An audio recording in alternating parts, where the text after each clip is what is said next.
feel a presence that's come forward into the circle. It's not someone or a presence I've met before or recognise.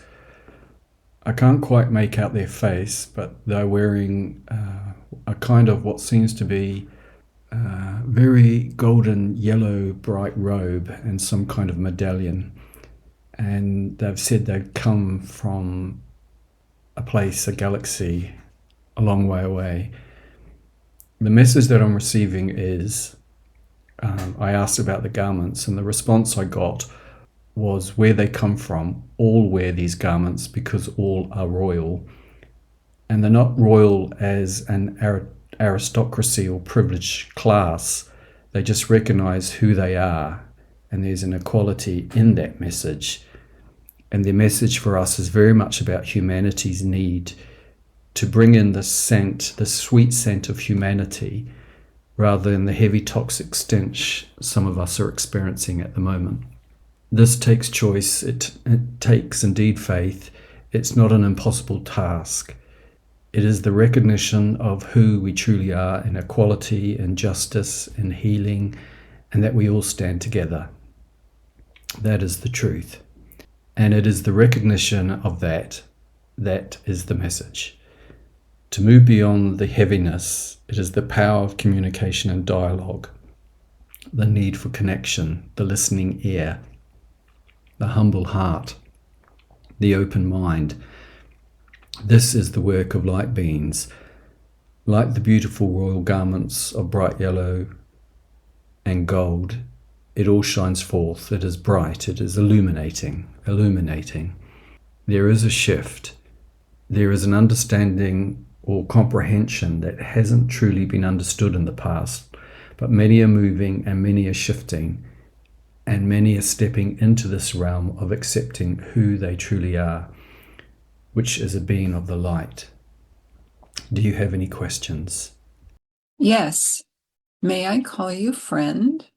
Absolutely. When you see us, do we appear as children to you? For us, it is a matter of presence and light and the brightness of each light. Some are mere sparks, some are small fires, and some are bold illuminations. It isn't a matter of judgment. It is more about energy and the rhythm and flow of light energy. This light truly never goes out. It is a spark that remains within, even within those we consider to be heavy, toxic, dark even. But this little spark of light is present within all. There is a breeze, a wind that is blowing that helps these sparks start to grow and ignite. We see your struggles. We do not understand them as immature, but more as an experience of growth. Does that make sense to you? Yes, it does. We birth our children here, and there is much pain involved, but the outcome is pure joy. So I understand, friend, when you say that even in the dark, there is a spark of light. Thank you. Thank you. It is also true, and our understanding, that there is the birth of many through the physical experience of pregnancy who are coming into this world who are wiser and have a greater understanding than some who have dwelt on this earth for many, many years. These sparks of light come in with such boldness and beauty. These infants, these babies, as sources of light, are incredibly powerful and present, and becoming more so within your world and population. It is truly a beautiful, remarkable thing, and yet the physical experience requires the nurturing and protection of the baby, of the child. Of course, this is fundamental to the growth and flourishing of the human being.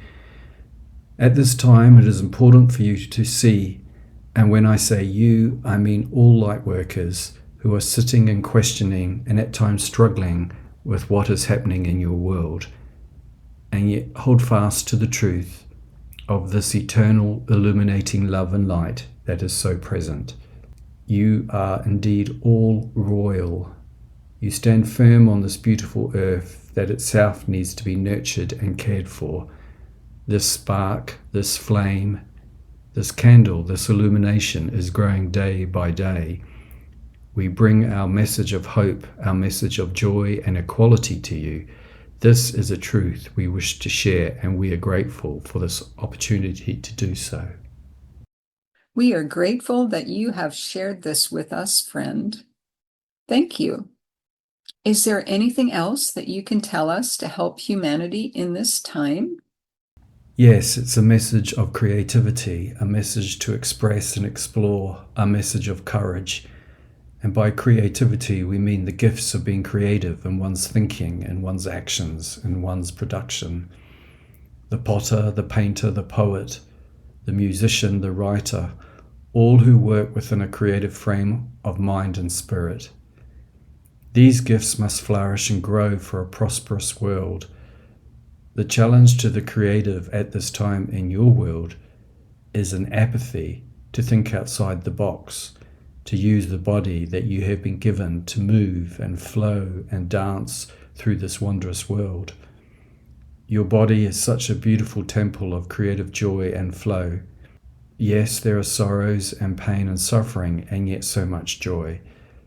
The creative spirit of the divine is an all-encompassing force for good.